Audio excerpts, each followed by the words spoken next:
राज्य है, लेकिन जैसा कि बार बार बता रहे हैं 403 सीटें यहाँ पर जनसंख्या के लिहाज से सबसे बड़ा।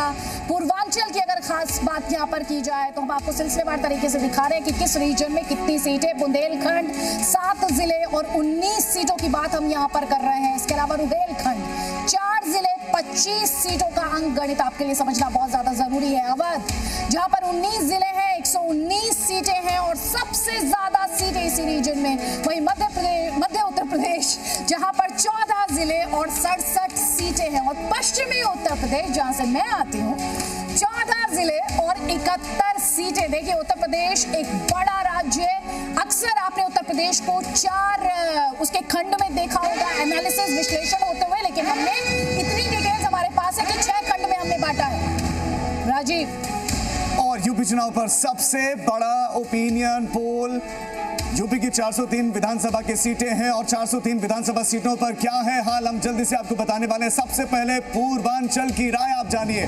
पूर्वांचल की जनता ने किसको चुना है। पूर्वांचल की बात करें 17 जिले हैं, 102 सीट हैं और इसमें सिद्धार्थनगर, बस्ती, संत कबीर नगर, महाराजगंज, गोरखपुर मुख्यमंत्री का क्षेत्र, देवरिया है, कुशीनगर है, आजमगढ़ है, मऊ भी है, बलिया है, जौनपुर इसमें है। तो देवरिया है, आजमगढ़ है, ये वो सीट्स हैं जो पूर्वांचल में आती हैं। 17 जिले आते हैं, 102 विधानसभा की सीटें यहाँ पर हैं। चंदौली, वाराणसी, भदोही, मिर्जापुर, सोनभद्र, ये जो लिस्ट है काफी लंबी है। ये 17 जिले यहाँ पर हैं और 17 जिलों में 102 विधानसभा की सीटें जो प्रमुख हैं, जिन पर सबकी निगाहें। प्रधानमंत्री का संसदीय क्षेत्र है, मुख्यमंत्री योगी आदित्यनाथ भी इसी क्षेत्र से चुनाव लड़ने वाले, गोरखपुर से चुनाव लड़ने वाले, इसलिए इंटरेस्टिंग है, दिलचस्प है। पूर्वांचल का गणित क्या वो कुछ देर बाद हम आपको बताने वाले हैं। हम डिटेल आपको बताएंगे कौन कितनी सीटें जीतेगा, लेकिन सबसे पहले 2017 में कौन जीता था, किसका वोट प्रतिशत कितना था वो आप जानिए। बीजेपी का जो वोट प्रतिशत था वो 35% था। 2017 में बड़ा मैंडेट बीजेपी को मिला और समाजवादी पार्टी का इसी क्षेत्र से 22% था वोट प्रतिशत, जबकि कांग्रेस को यहां से सिर्फ 5% ही जो है उनका वोट शेयर यहां पर था। जबकि बहुजन समाज पार्टी बहुत ज्यादा सीटें तो नहीं लाई, लेकिन इस क्षेत्र में 24% सीट लाई और वोट प्रतिशत था, जबकि अदर्स 14% वोट प्रतिशत था अदर्स का पूर्वांचल में। ये 2017 का है। तो बीजेपी 2017 में 35% वोट शेयर के साथ नंबर 1 पर थी। सेकंड नंबर पर थी समाजवादी पार्टी 22% के साथ, कांग्रेस 5% के साथ, बीएसपी 24% के साथ, 14% के साथ अदर्स थे। ये 2017 का। लेकिन ओपिनियन पोल वोट प्रतिशत क्या है वो अब हम आपके सामने अब रखने वाले हैं। ये मेट्रो आपके सामने आए और मेट्रो में जो है बोगी पे जो है डेटा आपके सामने, पूर्वांचल का वोट प्रतिशत सबसे पहले आपके सामने। पूर्वांचल की जनता ने सबसे ज्यादा वोट प्रतिशत किसको दिया है, जो डेटा है वो आपके माने 39% के साथ बीजेपी यहां पर है। अब दूसरी पार्टी का भी आएगा डेटा, लेकिन सबसे पहले बीजेपी 39%।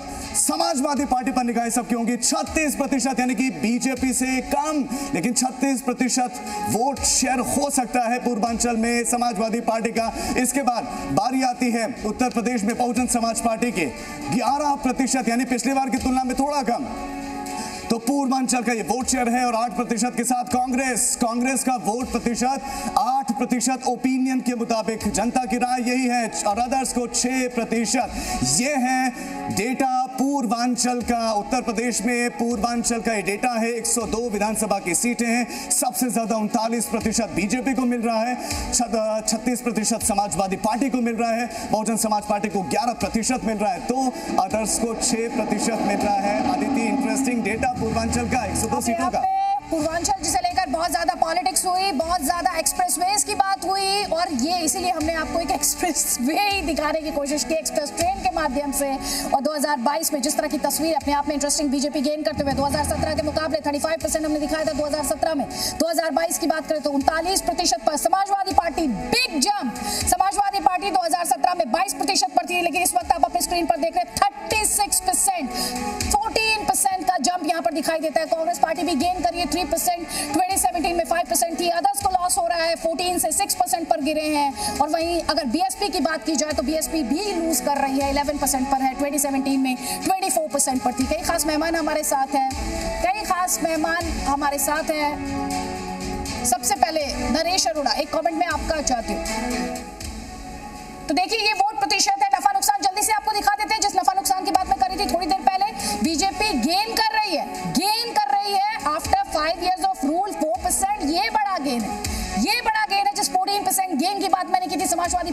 2017 से 22 में that is at 36%। Congress party 3% पर गेन कर रही है, 3% गेन कर रही है विद 8%, और बीएसपी लूज कर रही है, घाटा हो रहा है, नुकसान हो रहा है, और अदर्स को भी घाटा हो रहा है क्योंकि वो भी 14% से 6%, 8% वहां पर है, तो 8% पर आ रहे हैं। सबसे पहले नरेश जल्दी से एक कमेंट आप कर लूंगी।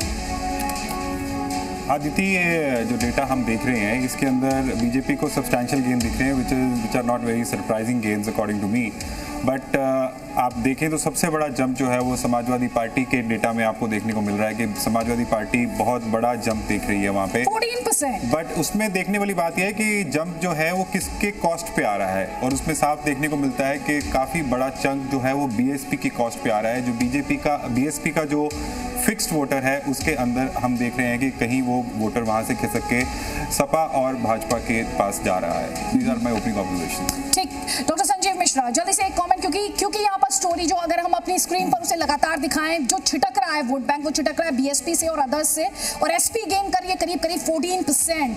क्या ये जो अलायंस किया गया अखिलेश यादव द्वारा उसके बेनिफिट्स है? दो चीजें हैं, एक तो बीएसपी का जो माइनस हो रहा है, तो आप इधर देखिए श्री राम अरुण का भाजपा में जाना, ये दलित वोट को कन्वर्ट कर रहा है, थोड़ा बहुत इधर जाएंगे। तमाम दलित नेता ब्रजलाल एक्टिव हुए हैं, तो भाजपा ने इधर दलित नेताओं को एक्टिव किया है, तो उसका असर भी पड़ेगा और कहीं ना कहीं दूर तक असर पड़ता है। ये नहीं कि अगर वो मध्य उत्तर प्रदेश में आ रहे हैं, कन्नौज में आ रहे हैं, तो उसका असर पूरब में नहीं पड़ेगा। उससे बड़ी दूसरी बात क्या हो रही है कि सपा ने जो मेहनत की है उधर पूरा पूर्वांचल में, जो हरिशंकर तिवारी वाला पूरा समीकरण है, जो जातीय समीकरण है भाजपा के, उसमें थोड़ा बहुत डेंट एसपी कर रही है, और जो बीएसपी बहुत अच्छा प्रदर्शन नहीं कर पा रही है उसका। चूंकि आप देखिए कांग्रेस जो ले रही है 4%, हमें ये भी सोचना पड़ेगा कि कांग्रेस कहां से गेन कर रही है। जी। तो कांग्रेस सिर्फ अदर्स के नहीं मार रही, अदर्स में कुछ आम आदमी पार्टी थोड़ा बहुत कर रही होगी इस बार, कितना कर रही होगी समझ में आएगा। जल्दी एक कमेंट उमेश्वर जी, जो तस्वीर इस वक्त हम अपने स्क्रीन पर दिखा रहे हैं, आप एक्साइटेड है उस तस्वीर को लेकर, ऐसे ही एक्सपेक्ट कर रहे थे या कुछ सरप्राइजेस आपके लिए? नहीं, सरप्राइजिंग इसमें मुझे नहीं लग रहा, इसलिए कि जिस तरह से बीजेपी को इसमें गेन मिला है, ये गेन तो एक्सपेक्टेड था और ये दिख रहा है। और दूसरी तरफ जो सपा को गेन काफ़ी मिला है दूसरे के कॉस्ट पे, वो एक तरह से दिखा रहा है कि जो इंडियन पॉलिटी है, खास करके यूपी की जो पॉलिटी है, वो एक खास तरह की मैच्योरिटी की तरफ जा रही है। गेन निश्चित रूप से बीजेपी को होगा, लेकिन ये जो बाइपोलर पोलैरिटी की जो बात हो रही है, एक मैच्योरिटी की तरफ पॉलिटिक्स जा रहा है, जो कि पूरे एक तरह से कहें कि पॉलिटी पर से इसके लिए एक ये शुभ लक्षण है। ठीक है, रतिभान जी एक कमेंट जल्दी से आपका। मेरा ये मानना है कि जो इस पॉलिटिक्स चली है, जो बहुत संघर्ष हो आपस में एक दूसरे को लेकर के खिंचाई हुई है, उसमें जनता का ये मानना है कि संघर्ष दोनों पार्टियां कर रही हैं, चाहे भारतीय जनता पार्टी हो या समाजवादी पार्टी हो, और यही दो पार्टियां नेक टू नेक लड़ती हुई दिख रही हैं। इसका असर पड़ रहा है और इसीलिए दोनों का वोट परसेंट गेन हुआ है। लूज कहाँ हो रहा है? लूज हो रहा है बीएसपी का, और कांग्रेस तो थोड़ा बड़ी दिख रही है अदर्स का। तो अदर्स में जो छोटी छोटी पार्टियां बीएसपी ने, समाजवादी पार्टी ने मिलाई हैं, हो सकता है कि ये लोगों को दिख रहा होगा कि बहुत अच्छा पार्टी को लग रहा होगा हमें गेन हो रहा है, लेकिन मुझे ये लगता है कि ऐसा नहीं। देखिए अदिति, ये ओपिनियन पोल है, अभी हम कुछ नहीं कह सकते। निश्चित तौर पे ये ओपिनियन पोल आपका चूंकि एक बहुत बड़े लार्ज स्केल पे किया गया है, इसलिए कुछ चीज़ें सही भी हो सकती हैं, लेकिन टाइमिंग देखिए 6 दिसंबर से 17 जनवरी के बीच का है। मुझे लगता है कि जब बीएसपी की सूची आई है उसके बाद से चीज़ें काफ़ी कुछ बदली हैं। इतनी आसानी से बीजेपी को 11% मिल रहा है, ये समझ में ना आने वाली बात भी है।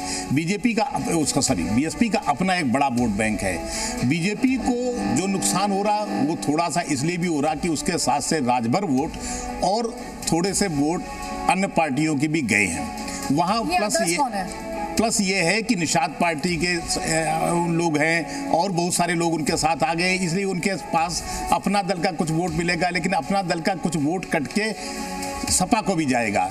कृष्णा पटेल भी इस बार बड़ी ताकत से लड़ रही हैं, इसलिए अभी जो कुछ दिखा रहे बड़ा धुंध वाला मामला है, कुछ क्लियर कट नहीं कहा जा सकता। ठीक है, अभी आप कहेंगे कि क्लैरिटी के लिए थोड़ा सा इंतजार करना पड़ेगा। तो बीजेपी 35% इन 2017 टू 39% और एसपी 22% टू 36%, 14% के जंप के साथ। यहाँ पर इंटरेस्टिंग ये भी है कि सीएम पद की रेस में आगे कौन है।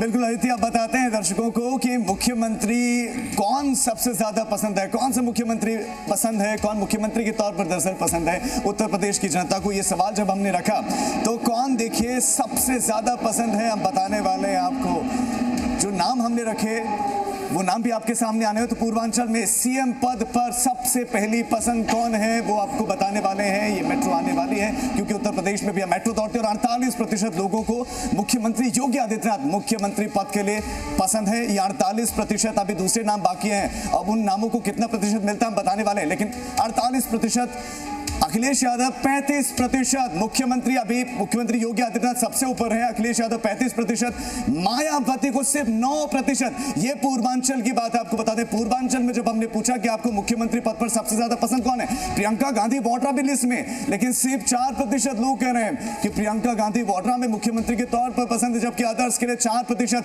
ये एक बड़ा डेटा है। मुख्यमंत्री योगी आदित्यनाथ पहली पसंद है पूर्वांचल वासियों की मुख्यमंत्री के तौर पर, और 48% का डेटा दिखाता है कि उनकी पॉपुलैरिटी कितनी है। अखिलेश यादव 35% लोगों को पसंद है, मायावती 9% लोगों को पसंद है, और अदर्स भी इसमें है 4, और प्रियंका गांधी वाड्रा सिर्फ 4% लोग पूर्वांचल के उनको ऐसे सीएम पसंद कर रहे हैं। अदिति, बिल्कुल, बहुत इंटरेस्टिंग है नरेश जी। नरेश, यहाँ पे हम योगी आदित्यनाथ विद 48% की बात करें या अखिलेश यादव विद 35% पसंद की बात करें? स्टोरी कौन है दोनों में से? स्टोरी तो दोनों ही है, क्योंकि अगर योगी आदित्यनाथ अभी भी अपनी अप्रूवल रेटिंग को मेंटेन कर रहे हैं 48% के आसपास, तो अपने आप में ये भी स्टोरी है 5 साल के बाद। और अखिलेश यादव को अगर सेकंड मोस्ट पॉपुलर लीडर के तौर पे देखा जा रहा है, और वो भी इतने बड़े परसेंटेज के साथ, तो ये भी अपने आप में स्टोरी है। क्योंकि अखिलेश यादव जब पिछली बार चुनाव लड़े थे और उस पर जो सपा की जो सीटें आई थी, उसके बाद अखिलेश यादव के बारे में बहुत तरह की बातें और कयास लगाए जा रहे थे। पर आज भी यूपी के अंदर अगर हम देखें पूर्वांचल का आंकड़ा, तो वो आज भी प्रतिद्वंदी के तौर पर सबसे सशक्त उम्मीदवार देखे जाते हैं। चलिए से कमेंट शंभू जी आपका।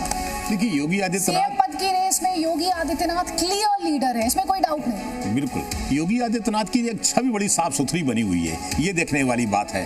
5 साल राज करने के बावजूद भी उन पर कोई अभी एक आरोप नहीं लगा है, किसी भी तरह कोई आरोप नहीं लगा। उनकी अफसरशाही कैसी है उसको हम छोड़ देते हैं, तो ये जो उनकी छवि है उसका असर पड़ रहा है। इनके पहले 5 साल चूंकि सीएम रहे हैं अखिलेश यादव की भी अपनी एक थोड़ी एनर्जेटिक छवि थी, उन्होंने विकास काम किए थे, इसलिए उनको भी अच्छे परसेंटेज मिले हैं। जहां तक मायावती और प्रियंका वाड्रा है, तो प्रियंका वाड्रा तो रेस में नहीं है। मायावती को मान सकते हैं, तो मायावती कार्यकाल बहुत पहले की बात हो गई, आज से 10 साल पहले, इसलिए मायावती निश्चित तौर पे पीछे होंगी ही। पर असली लड़ाई जो है वो योगी आदित्यनाथ सबसे ऊपर है, उनसे काफी नीचे हैं अखिलेश। तो लड़ाई भी जो है वो माना जा रहा है कि बीजेपी वर्सेस सपा की है, और कोई लड़ाई में है नहीं। नरेश, यहाँ पे दर्शकों के लिए भी इंटरेस्टिंग होगा कि what exactly you asked people. हमारा जो हमारा सवाल सीधा था कि अगर अगले 5 साल किसी के राज में किसी को राज देना चाहिए उत्तर प्रदेश का, तो उसमें उनकी पसंदीदा चॉइस कौन है। तो उसके अंदर जो नामों के अंदर हमने कोई नाम अपने पास से देने की जगह लोगों से नाम पूछने की कोशिश की कि लोग अपनी प्रेफरेंस से नाम बताएं, बजाय कि हमारी ऑप्शंस के ऊपर वो सिर्फ संकुचित रह जाए। तो उसके अंदर जो लोगों ने बताया, और अखिलेश यादव के बारे में एक बात मैं यहाँ बताता चलूँ कि युवाओं के अंदर उनके प्रति आज भी देखा जाए तो अच्छा खासा जोश है, और लोग याद करते हैं उनके राज को। So just for clarity, Naresh, आपने ये नेम्स प्रपोज नहीं किए, ये नेम्स जिनसे आपने ओपिनियन मांगा, बिल्कुल, these names were proposed by them and this is based on their opinion. Exactly. हमने अपनी तरफ से कोई भी जो ओपिनियन इम्पोज करने की कोशिश नहीं की कि आदमी का माइंड किसी तरह से एक लीडिंग क्वेश्चन बन सके। हमने उनको ये पूछा कि वो किस तरह का मुख्यमंत्री चाहते हैं, उनके हिसाब से कौन आदमी प्रदेश को आगे ले जाने में सबसे ज्यादा सक्षम है, और उसके बाद ये नाम दिए गए, जिसके अंदर नाम आप देखेंगे तो प्रियंका गांधी का भी नाम है, आप मायावती का भी नाम देख रहे हैं, और अखिलेश यादव के साथ योगी आदित्यनाथ सबसे आगे लीड करते हुए दिखते हैं। ठीक है, जल्दी एक कमेंट डॉक्टर संजीव मिश्रा, आपका 20 सेकंड्स। एक सीधा सा मामला है, जैसे आप इसमें देखिए कि जो लोग वोट दे रहे हैं बीएसपी को, उसमें से भी 2% मुख्यमंत्री नहीं बनाना चाहते मायावती को। जो वोट दे रहे हैं कांग्रेस को, उनकी चॉइस मुख्यमंत्री में निश्चित रूप से क्लियर है कि उनकी चॉइस योगी आदित्यनाथ है। तो एक बात है मुख्यमंत्री के तौर, यहाँ पे एक कॉन्फ्लिक्ट भी है कि बीजेपी को नहीं पसंद कर रहे हैं, वो योगी आदित्यनाथ को पसंद कर रहे हैं। That's interesting. बहुत दिलचस्प ये ऑब्जर्वेशन है। पार्टी को वोट करें लेकिन लीडर को नहीं चुन रहे हैं, लीडर के तौर पर या तो योगी आदित्यनाथ को चुन रहे हैं या फिर अखिलेश यादव को। अब जल्दी से बात करते हैं, राजीव लगातार हमारे साथ है। नंबर्स का ये पूरा गेम है। 2017 में पूर्वांचल की सीटों की बात करें तो क्या कहता है गणित? बिल्कुल, बीजेपी को यहाँ पर 69 सीट्स मिली थी 2017 में, वो डेटा आपके सामने आएगा। हम कंपैरिजन करेंगे 2017 में बीजेपी चूंकि सबसे बड़ी पार्टी थी, जीती थी, सत्ता में पहुंची थी। पूर्वांचल की कुल सीटें 102 और इसमें से बीजेपी को 69 सीटें मिली थी। ये 2017 का विधानसभा चुनाव का पूरा डेटा। समाजवादी पार्टी को कितना मिला? 13 सीटें समाजवादी पार्टी का ये डेटा है। इसके बाद कांग्रेस को यहां पर 1 सीट मिली थी। कांग्रेस को 1 सीट 2017 में मिली थी और बीएसपी को 8 सीटें इस क्षेत्र से मिली थी। ये डेटा है। और अदर्स को 11 सीटें मिली थी। लेकिन सबसे बड़ी पार्टी क्या कौन थी? बीजेपी थी। 69 सीटों के साथ BJP number 1, Samajwadi party 13, Congress 1, Bahujan Samaj party 8 और अदर्स को 11 सीटें पूर्वांचल से मिली थी। 2017 का डेटा। वोट शेयर हमने दिखाया। वोट शेयर में बीजेपी अभी भी सबसे आगे, फिर समाजवादी पार्टी है, उसके बाद बहुजन समाज पार्टी, कांग्रेस और अदर्स भी इसमें है। लेकिन 2017 में 69 सीटों के साथ बीजेपी नंबर 1 थी। बीजेपी पूर्वांचल में पूरी तरह से हावी नजर आई थी 2017 में और कांग्रेस पार्टी सिर्फ 1 सीट लाई थी। समाजवादी पार्टी जो उस वक्त भी कहा जाता था कि टक्कर में, लेकिन 13 सीटें ही वो पूर्वांचल से लाई थी। ये 102 सीटों का गणित 2017 का है। और अब 2022 में किसको कितनी सीटें मिलने वाली हैं, ओपिनियन क्या है जनता का, ये आपके सामने। 53 से 59 सीटें मिल सकती हैं बीजेपी को। समाजवादी पार्टी को 39 से 45 सीट मिल सकती हैं। ये डेटा आपके सामने। और बहुजन समाज पार्टी को, मायावती की पार्टी को 2 से 5 सीटें मिल सकती हैं। ये डेटा आपके सामने। ये देखिए डेटा। और कांग्रेस लड़की हूं, लड़ सकती हूं, कह तो नहीं, लेकिन 1 से 2 सीटें ही वो निकाल सकते हैं और उनसे ज्यादा अदर्स 1 से 3 सीटें अदर्स यहां पर निकाल सकते हैं। ये डेटा इंटरेस्टिंग है। ये पूर्वांचल का डेटा। अदिति, सबसे बड़ी पार्टी भी वोट शेयर ज्यादा, तो सीट्स में भी कन्वर्ट होते दिख रहे हैं। 53 से 59 सीटें, तुलनात्मक कम जरूर, लेकिन 53 से 59 सीटों के साथ नंबर 1 बीजेपी। बिल्कुल। इस समय जो तस्वीर आप देख रहे हैं सीटों के लिहाज से, थोड़ी देर पहले हमने आपको बताया था 4% वोट शेयर गेन कर रही है बीजेपी, लेकिन सीट के लिहाज से आप देखिए 69 थी 69, 53 to 59 सीट्स में कन्वर्ट होता है वो percentage. 39 to 45 in our opinion poll, हमारे ओपिनियन पोल में ये कितना था? मैं चाहूंगी इसमें थोड़ा सा स्लो जाए ताकि दर्शकों को क्लैरिटी मिले। 39 to 45 समाजवादी पार्टी के लिए प्रोजेक्शन आ रहा है, जिनके पास 13 था 2017 में। वहीं बहन जी की बात करें, मायावती की बात करें, तो 8 सीट से वो 2 से 5 सीट्स के बीच का प्रोजेक्शन है। कांग्रेस पार्टी के लिए जो कि 1 सीट थी, अब वो प्रोजेक्शन वही 1 से 2 सीट का हो गया है। ये अपने आप में बहुत ज्यादा इंटरेस्टिंग। ये नरेश 39% देखिए पूर्वांचल में बीजेपी को नुकसान हो रहा है, जिसका जिक्र मैंने अभी किया। 69 सीट से 53 to 59 सीट्स के बीच इस वक्त बीजेपी को सीट प्रोजेक्शन के लिहाज से हम बता सकते हैं बड़ा फायदा किसे हो रहा है। बीजेपी को नुकसान हो रहा है, गेन कौन कर रहा है? समाजवादी पार्टी गेन कर रही है 13 सीट से। इस बार अगर हमारे ओपिनियन पोल की बात की जाए तो हमारे ओपिनियन पोल में 39 to 45 सीट समाजवादी पार्टी को पूर्वांचल में, रीजन वाइज हमने डिवाइड किया है, 6 रीजन में डिवाइड किया है। उसमें से पूर्वांचल की तस्वीर सीटों के लिहाज से आपको दिखा रहे हैं। बीजेपी को नुकसान हो रहा है, समाजवादी पार्टी गेन कर रही है। बीजेपी क्या है? 53 से 59 सीटों के बीच यही आंकड़ा, अगर इसी नंबर की बात करें 2017 में ये 69 था, और इसी समाजवादी पार्टी की अगर बात करें जो कि इस वक्त गेन कर रही है 39 से 45 सीटों का प्रोजेक्शन की बात इस वक्त की जा रही है, वो 2017 में 13 सीटें निकाल पाई थी जल्दी से। ये अपने आप में बहुत बड़ी स्टोरी है। पूर्वांचल में बीजेपी को नुकसान होता दिखाई दे रहा है, अखिलेश यादव गेन करते दिखाई दे रहे हैं, सीटों के लिहाज से भी बड़ी स्टोरी है। नरेश जल्दी से अब एक और आंकड़ा अपने दर्शकों को दिखा देते हैं। डिफरेंस आज हमारे दर्शकों के लिए समझना, उन्हें ज्यादा बेटर अंडरस्टैंडिंग मिलेगी। देखिए ये तो रही वोट परसेंटेज की बात जो हम आपको लगातार दिखा रहे हैं। 35% 2017 में था, जो बढ़कर 39% बीजेपी के लिए हुआ, लेकिन सीट के लिहाज से नुकसान। समाजवादी पार्टी 22% पर थी, 36% 14% का गेन कर रही है। सीट के लिहाज से भी बड़ा जंप लगा रही है। कांग्रेस पार्टी जो है 5 से 8% पर जा रही है, लेकिन सीट के लिहाज से बहुत बड़ा गेन आप उसे नहीं कह सकते हैं। लेकिन इस वक्त जिस पार्टी की तस्वीर, जिस पार्टी का आंकड़ा आप देख रहे हैं, नफा हो रहा है उसे 4% का, लेकिन सीट के लिहाज से अगर बात की जाए तो करीब 10-12 सीटों का नुकसान भी होता दिखाई देता है। नरेश जल्दी से आपकी प्रतिक्रिया, जल्दी से, क्योंकि ये वोट शेयर में उतना नहीं रिफ्लेक्ट हो रहा, सीट्स में बड़ी तस्वीर के तौर पर रिफ्लेक्ट हो रहा है। सीट वोट शेयर में अदिति, जो अगर 4% का कुछ गेन हमारे को बीजेपी को दिख भी रहा है, वो गेन बहुत सब्सटैंशियल गेन नहीं साबित हो रहा जब कॉन्टेस्ट बाइपोलर हो रहा है। पहले क्योंकि कॉन्टेस्ट में बीएसपी भी थी, जो बीएसपी अपना वोट बहुत बहुत बड़े मार्जिन से लूज करती दिख रही है। और क्योंकि कॉन्टेस्ट बाइपोलर हो रहा है तो उसके अंदर छोटे से वोट अंतराल के बावजूद सीटों का जो हेरफेर है बहुत बड़ा हेरफेर दिख रहा है। और क्लियर गेनर इसमें समाजवादी पार्टी दिख रही है। जो समाजवादी पार्टी जो सीटें ले रही है वो बीजेपी और बीएसपी की कॉस्ट पे ले रही है। तो बीजेपी और बीएसपी के कॉस्ट पे समाजवादी पार्टी गेन कर रही है। डॉक्टर संजीव मिश्रा, जल्दी से आपका कमेंट, क्योंकि पूर्वांचल को ताकत बता रहे थे अखिलेश यादव, भीड़ दिखा रहे थे। नहीं, दोनों चीजें हैं। सिर्फ बीएसपी की कॉस्ट पे, बीएसपी की कॉस्ट गेन की है ना सपा ने, अखिलेश ने गेन किया है बीएसपी के वोट बैंक को और कुछ बीजेपी से लेके आए हैं, तो दोनों चीजें मिल गई हैं। भले बीजेपी का वोट परसेंटेज बढ़ता दिख रहा है, लेकिन ओवरऑल इधर कांग्रेस का भी बढ़ रहा है, लेकिन कांग्रेस की सीटें तो उतनी हैं।